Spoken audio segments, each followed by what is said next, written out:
Back to my channel school of science. मेरा नाम नितिन लूथरा है। मैं पिछले 21 सालों से एजुकेशन इंडस्ट्री के अंदर हूं और मैंने बहुत सारे बच्चों को पढ़ाया है। मैं मेनली क्लास 9-10 के लिए साइंस लेता हूं और 11-12 जेईई नीट के बच्चों के लिए केमिस्ट्री लेता हूं। मैंने बहुत सारे स्कूल्स के अंदर वेरियस सेशंस भी लिए हुए हैं, चाहे वो उनके सब्जेक्ट्स के ऊपर बेस्ड हो, चाहे वो उनकी करियर काउंसलिंग हो, चाहे वो टाइम मैनेजमेंट सेशंस हो, चाहे एक्सपेक्टेशन मैनेजमेंट सेशंस हो, और स्पेशली क्लास 10th और 12th के लिए क्रैक द बोर्ड सेशंस भी कंडक्ट किए हैं। ये सारे सेशंस मैं आपके लिए भी अपलोड करूंगा ताकि आप अपने पूरे किसी भी क्लास के साल को, चाहे वो 9th हो, 10th हो, 11th हो, 12th हो, इवन दो कॉलेज लेवल के लिए, आप आराम से उनको अंडरस्टैंड और ऑर्गेनाइज कर सकते हैं। आप एग्जाम्स में प्रेशर ना डील करें, उस बिहाफ पे भी हम सेशंस कंडक्ट करते हैं। तो चलिए आज हम शुरू करते हैं अपने क्लास 12th का chapter aldehydes, ketones and carboxylic acid का एक कॉन्टिन्यूएशन लेक्चर, जिसके पहले के लेक्चर्स हमने अपलोड कर रही हैं। ये लेक्चर बिलोंग करता है chemical properties of carboxylic acids को, और जिसकी हमने जो सबसे पहली केमिकल प्रॉपर्टी पढ़ी थी वो था breaking of O bond H in carboxylic acid, जिनसे हम ये जानते हैं कि कार्बोक्सिलिक एसिड नेचर में क्या होते हैं, एसिडिक होते हैं, क्योंकि वो H पॉजिटिव डोनेट कर सकते हैं। हालांकि हमने ये भी देखा था कि वो कैसे H पॉजिटिव डोनेट करते हैं, क्यों वो एसिडिक है, इसके पिछले लेक्चर में।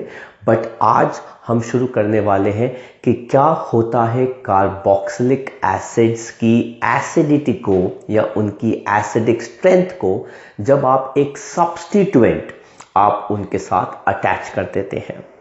अब हम सब जानते हैं कि कोई भी फंक्शनल ग्रुप, जब आप किसी फंक्शनल ग्रुप के साथ जब आप किसी और एटम या ग्रुप ऑफ एटम को जोड़ते हैं, तो वो जो ग्रुप ऑफ एटम्स होते हैं वो दो ही होते हैं। एक होता है इलेक्ट्रॉन डोनेटिंग और दूसरा होता है इलेक्ट्रॉन विथड्रॉइंग। तो जैसा कि आप देख सकते हैं, हमारे पास carboxylic acid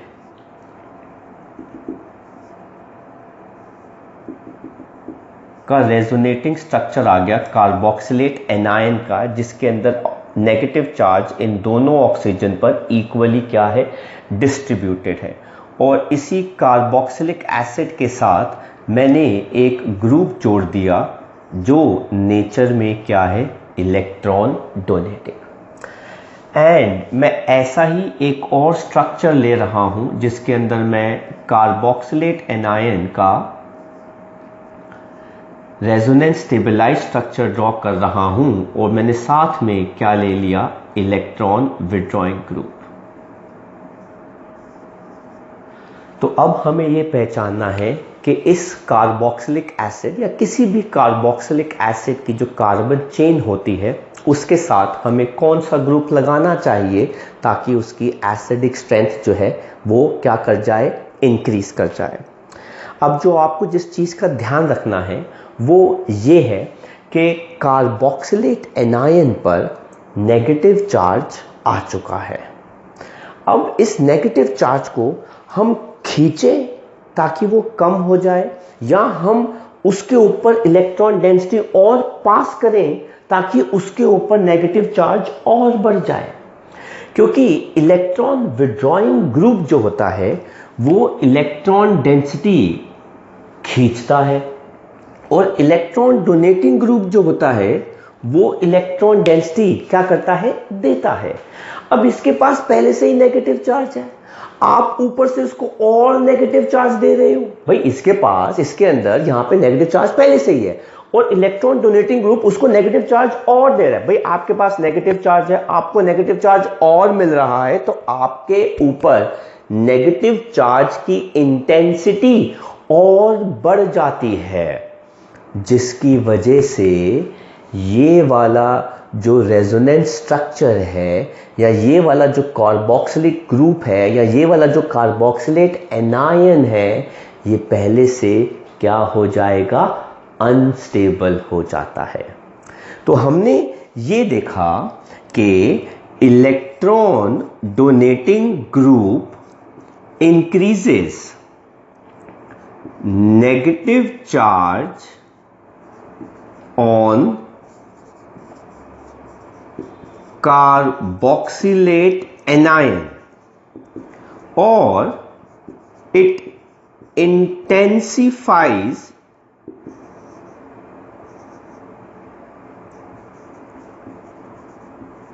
negative charge on carboxylate anion,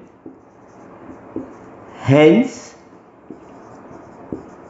makes it less stable। इसलिए वो इस ग्रुप को पहले से क्या बना रहा है, कम स्टेबल कर रहा है, अनस्टेबल कर रहा है। इसलिए हमें कार्बोक्सिलिक एसिड्स के साथ इलेक्ट्रॉन डोनेटिंग ग्रुप कंपैरिजन में नहीं लगाना चाहिए।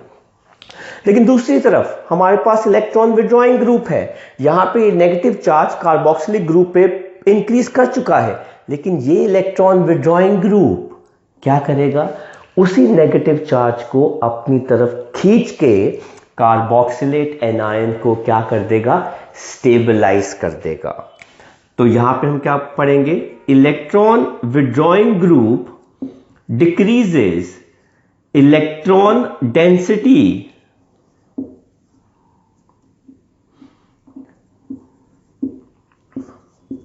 by pulling negative charge away from carboxylate anion, thus making it more stable। तो यहां पे हमने ये देखा कि electron donating group plus I effect show करके नेगेटिव चार्ज क्या कर रहा है, इंक्रीज कर रहा है। लेकिन हमने यहां पे देखा कि इलेक्ट्रॉन विड्रॉइंग ग्रुप अपने माइनस आई इंडक्टिव इफेक्ट से इलेक्ट्रॉन डेंसिटी क्या कर रहा है, डिक्रीज कर रहा है।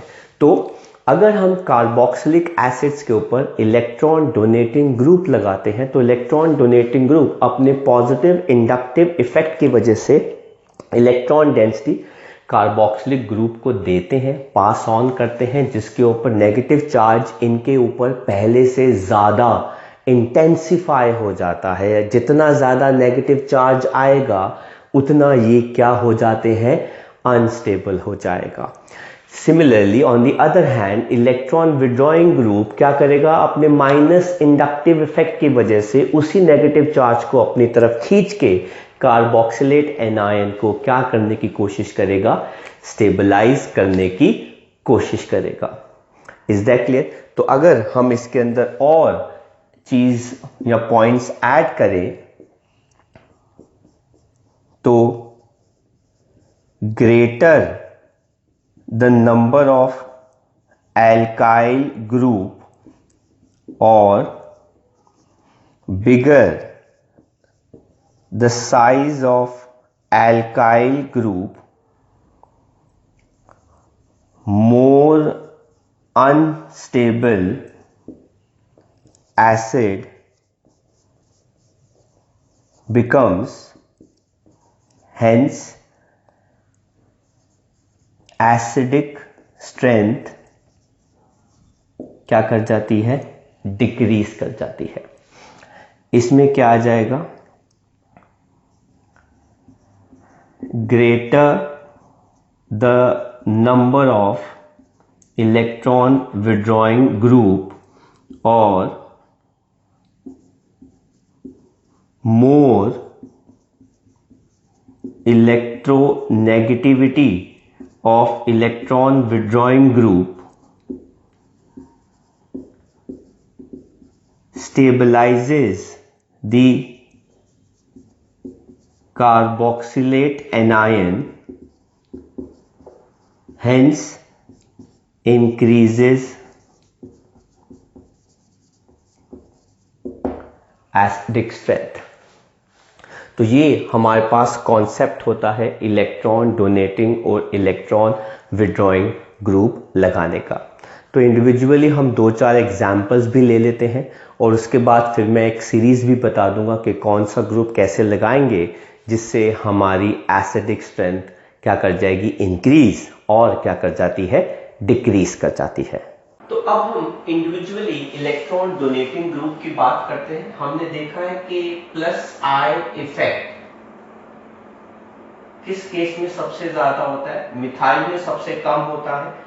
अगर आप उसके अंदर प्राइमरी ग्रुप ले आए तो प्लस आई इफेक्ट और बढ़ जाता है, इलेक्ट्रॉन डोनेट करने की टेंडेंसी इनकी और बढ़ जाती है। अगर इसी में ही आप सेकेंडरी ग्रुप ले आते हैं तो इलेक्ट्रॉन डोनेटिंग टेंडेंसी और बढ़ जाती है, और टर्शरी ग्रुप की सबसे ज्यादा टेंडेंसी होती है इलेक्ट्रॉन डोनेट करने की। अब सिंस इनकी सबसे ज्यादा टेंडेंसी इलेक्ट्रॉन डोनेट करने की, तो अगर ये वाला ग्रुप लग जाएगा तो एसिडिक स्ट्रेंथ बहुत कम हो जाती है। इस वजह से हमारे पास एसिडिक स्ट्रेंथ जो है वो किस केस में फॉलो होती है, तो acidic strength will be more in case of methyl, ठीक है। उससे कम किस केस में हो जाएगी, इथाइल सब्स्टिट्यूएंट के केस में। देन हमारे पास कौन सा हो जाएगा, सेकेंडरी, एंड सबसे कम किस केस में हो जाएगी, टर्शरी एल्काइल ग्रुप के केस के अंदर,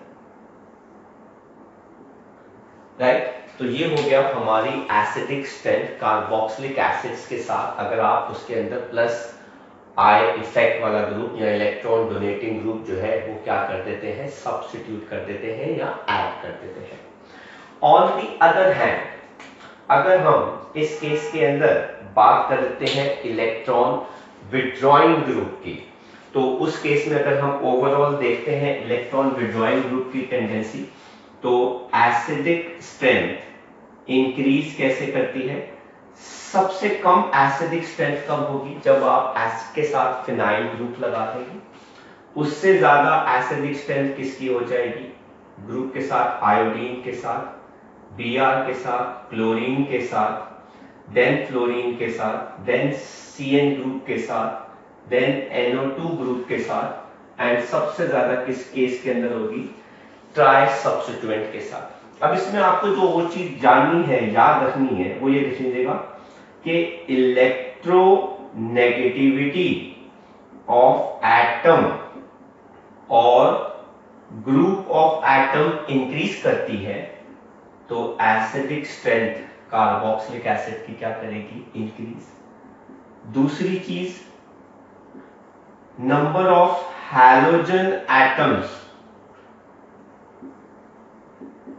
अगर इंक्रीज करते हैं एसिड के साथ, एलिफैटिक एसिड के साथ, तो उनकी एसिडिक स्ट्रेंथ जो है वो क्या करेगी, इंक्रीज करेगी। मतलब फ्लोरो सब्स्टिट्यूएंट की एसिडिक स्ट्रेंथ जो है,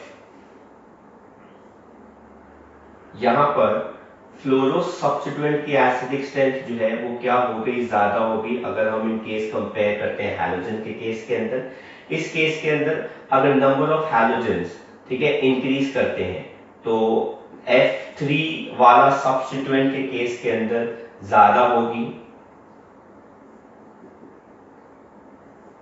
देन अगर उसके साथ 2F जुड़े हों, देन अगर उसके साथ एक ही F जुड़ा हो, राइट। तो ये चीज का भी आपको ध्यान रखना है कि कितने हैलोजन जुड़े हैं और कौन सा वाला हैलोजन जुड़ा है, उससे एसिडिक स्ट्रेंथ क्या पर क्या फर्क पड़ता है।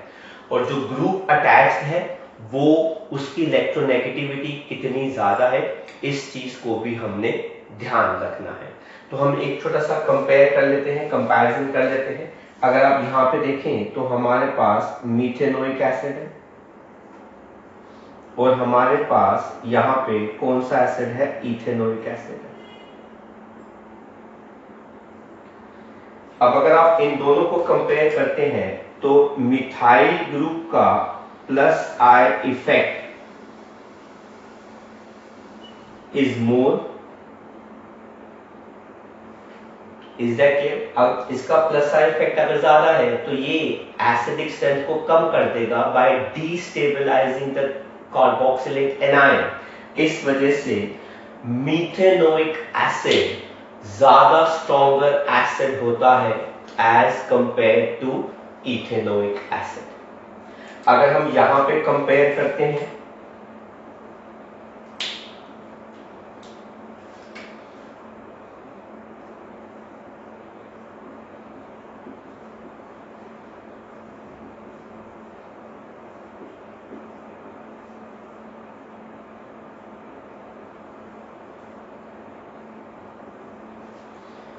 तो यहां पे आप देख सकते हैं कि फ्लोरीन की इलेक्ट्रोनेगेटिविटी क्लोरीन से ज्यादा है, तो इसका -I इफेक्ट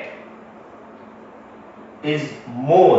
इस वजह से फ्लोरो एसिटिक एसिड जो है वो ज्यादा एसिटिक है as compare to chloro acetic acid, क्योंकि क्लोरीन की इलेक्ट्रोनेगेटिविटी फ्लोरीन से क्या होती है, कम होती है। तो ये सब्स्टिट्यूएंट जो हमने आपके सामने लिखे हैं आपको याद होने चाहिए, ताकि आपके पास एसिडिक स्ट्रेंथ को अरेंज करने का जब ऑर्डर आएगा तो आप उस केस में क्या रहे, कंफर्ट रहे। अब हम कंपेयर करते हैं एलिफैटिक और एरोमेटिक एसिड्स को मिक्स करके और फिर हम अरेंज करते हैं इनको। कार्बोक्सिलिक ग्रुप के साथ डायरेक्ट विनाइल या फिर फिनाइल ग्रुप लगा देते हैं तो कार्बोक्सिलिक एसिड्स की एसिडिक स्ट्रेंथ जो है वो इंक्रीज कर जाती है, क्योंकि विनाइल और फिनाइल दोनों के ही कार्बन एटम जो है वो sp2 हाइब्रिडाइज्ड होते हैं। तो देखते हैं हम इस चीज को। डायरेक्ट अटैचमेंट ऑफ विनाइल और phenyl group to carboxylic group increases acidic strength due to sp2 carbon having more electronegativity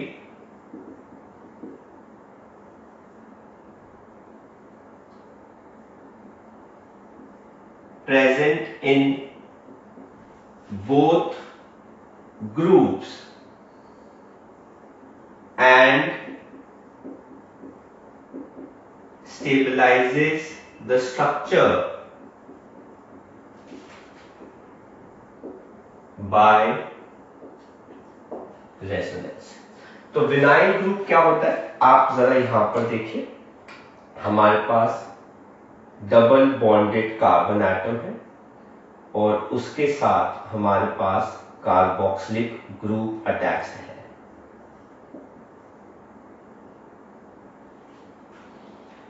तो इसे हम क्या कहते हैं, विनाइल ग्रुप, और ये हमारा कार्बोक्सिलिक ग्रुप हो गया।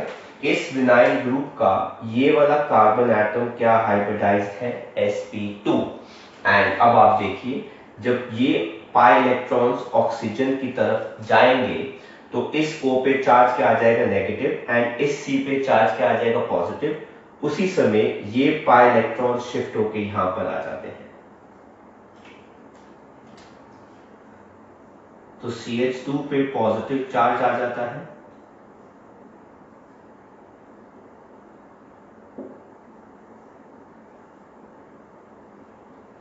तो इस ऑक्सीजन ने अपने इलेक्ट्रॉन्स जो है वो नहीं शेयर किए, वो रेजोनेंस में इन्वॉल्व नहीं किए, बल्कि विनाइल ग्रुप के sp2 कार्बन ने ही अपने इलेक्ट्रॉन्स पार्टिसिपेट करा के इनको रेजोनेंस में क्या कर दिया, स्टेबलाइज। तो sp2 कार्बन की इलेक्ट्रोनेगेटिविटी हम सब जानते हैं ज्यादा होती है as compare to sp3 carbon atom, तो हाइब्रिडाइजेशन का भी यहाँ पे बहुत बड़ा इफेक्ट रहता है। तो हाइब्रिडाइजेशन के अकॉर्डिंग sp कार्बन की एसिडिक स्ट्रेंथ अगर अटैच्ड होगा कार्बोक्सिल ग्रुप के साथ तो वो ज्यादा होगा as compare to sp2 and as compare to sp3। Similarly अगर हम बात करें यहां पे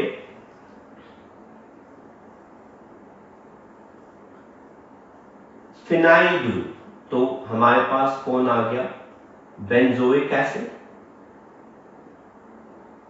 बेंजोइक एसिड का भी ये वाला कार्बन एटम क्या हाइब्रिडाइज्ड है, sp2। तो जैसे ही पाई इलेक्ट्रॉन्स यहाँ शिफ्ट होते हैं तो ये पाई इलेक्ट्रॉन जो है वो इस कार्बन के साथ क्या बना लेते हैं, डबल बॉन्ड, और वो किसमें इन्वॉल्व हो जाता है, रेजोनेंस के अंदर।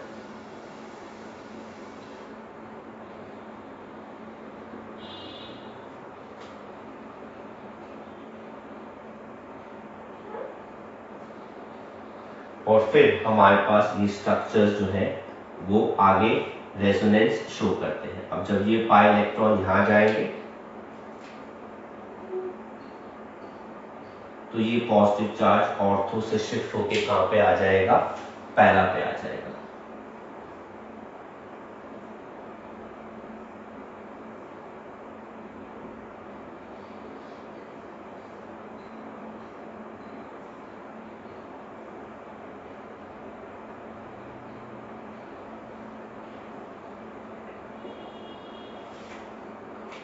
और जब ये पाई इलेक्ट्रॉन यहाँ पर आएंगे तो ये पॉजिटिव चार्ज पैरा से शिफ्ट होके दोबारा कहाँ पे आ गया, ऑर्थो पे।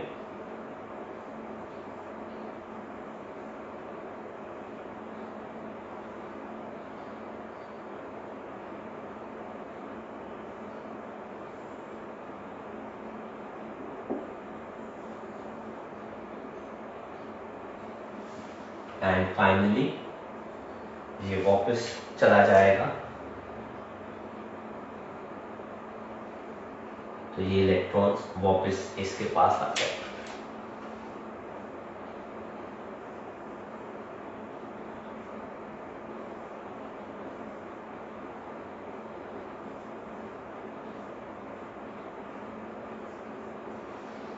तो अगर आप कार्बोक्सिलिक ग्रुप के साथ विनाइल या फिनाइल जिनके पास sp2 कार्बन होता है डायरेक्टली अटैच कर देते हैं तो वो एसिडिक स्ट्रेंथ को इंक्रीज कर देते हैं, क्योंकि sp2 कार्बन विनाइल का या बेंजाइल का ज्यादा इलेक्ट्रोनेगेटिविटी प्रोसेस करता है, जिसकी वजह से वो इलेक्ट्रॉन डेंसिटी खींचकर कार्बोक्सिलिक ग्रुप को क्या करता है, स्टेबलाइज करता है, कार्बोक्सिलेट एनायन को क्या करता है, स्टेबलाइज करता है।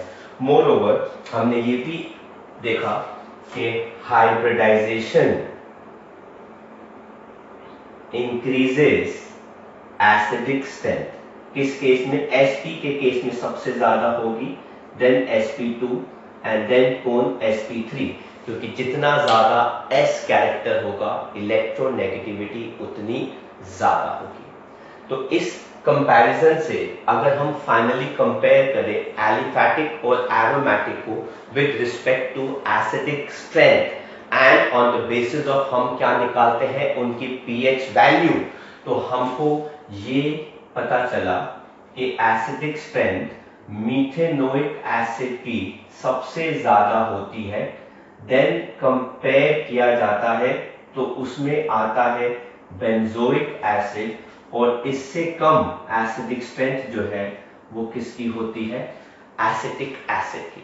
तो pH वैल्यू के बिहाफ से, ठीक है, और electron donating and electron withdrawing group के बिहाफ पर this is the comparison of acidic strength of methanoic acid, benzoic acid and ethanoic acid. तो ये हमारे सब्स्टिट्यूएंट्स होते हैं जिनके बिहाफ पर एसिडिक स्ट्रेंथ जो है वो डिपेंड करती है। यहाँ पर अब हमारे पास एलिफैटिक भी आ गए और एरोमेटिक एसिड भी आ गए, लेकिन एरोमेटिक एसिड के अंदर अभी भी हमारी एसिडिक स्ट्रेंथ जो है कंपैरिजन बचता है। वो किस केस में रिस्पेक्टिव, कि हम एरोमेटिक एसिड के साथ कौन सा फंक्शनल ग्रुप, कौन सा सब्स्टिट्यूएंट लगाएं। वैसे तो हमने पहले भी देख लिया है कि इलेक्ट्रॉन विड्रॉइंग ग्रुप लगाएंगे तो एसिडिक स्ट्रेंथ जो है वो क्या करती है, इंक्रीज करती है। तो हमने यहाँ पे क्या लगाया, आप देख सकते हैं, ये रहा बेंजोइक एसिड। अगर हम बेंजोइक एसिड के साथ इलेक्ट्रॉन विड्रॉइंग ग्रुप लगाते हैं पैरा पे तो उसकी एसिडिक स्ट्रेंथ कंपैरेटिवली ज़्यादा होती है as compare to simply benzoic acid, और इससे कम एसिडिक स्ट्रेंथ किसकी होती है जब हम बेंजोइक एसिड के साथ कौन सा ग्रुप लगाते हैं, इलेक्ट्रॉन डोनेटिंग ग्रुप। तो यहाँ पर हमारा कंपैरिजन आ गया है सब्स्टिट्यूएंट को कहाँ पर लगाना है। तो इलेक्ट्रॉन विड्रॉइंग ग्रुप के साथ एसिडिक स्ट्रेंथ जो है वो क्या कर जाती है, इंक्रीज कर जाती है। मोर ओवर अगर हम ऑर्थो, मेटा, पैरा इन सबको कंपेयर करें तो हमने एक चीज बड़ी अच्छी ऑब्जर्व करी कि एसिडिक स्ट्रेंथ किसकी ज्यादा होती है। तो अगर आप एरोमेटिक एसिड्स के अंदर ऑर्थो पोजीशन पर क्या लगा दें, इलेक्ट्रॉन डोनेटिंग ग्रुप, देन इस आइसोमर की acidic strength is comparatively more as compared to its meta and para isomers. Similarly अगर मैं इस केस के अंदर बात करता हूं एसिडिक स्ट्रेंथ की और मैं बेंजोइक एसिड के साथ कौन सा ग्रुप अटैच कर रहा हूं, ऑर्थो पे इलेक्ट्रॉन विड्रॉइंग ग्रुप, तो इस आइसोमर की भी एसिडिक स्ट्रेंथ कंपैरेटिवली ज्यादा होती है as compared to its meta and para isomer. इस इफेक्ट को हम कहते हैं ऑर्थो इफेक्ट।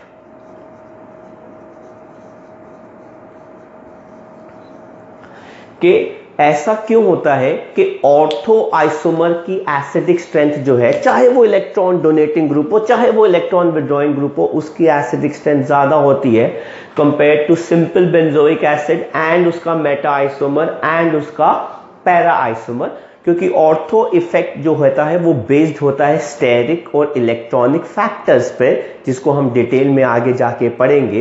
एंड उन फैक्टर्स से अगर हम कंपेयर करते हैं तो ऑर्थो आइसोमर की जो एसिडिक स्ट्रेंथ होती है एरोमेटिक के अंदर, वो बाकी जो दूसरे आइसोमर्स हैं उनसे क्या होती है, ज्यादा होती है।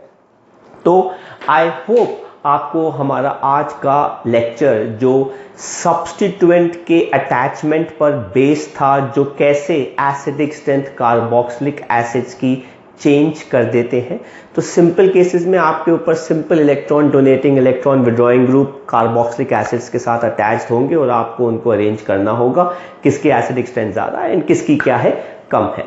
तो आपके पास ज़्यादा कॉम्प्लिकेटेड जो है वो सीबीएसई में नहीं आता है, वो बोर्ड्स में नहीं आएगा।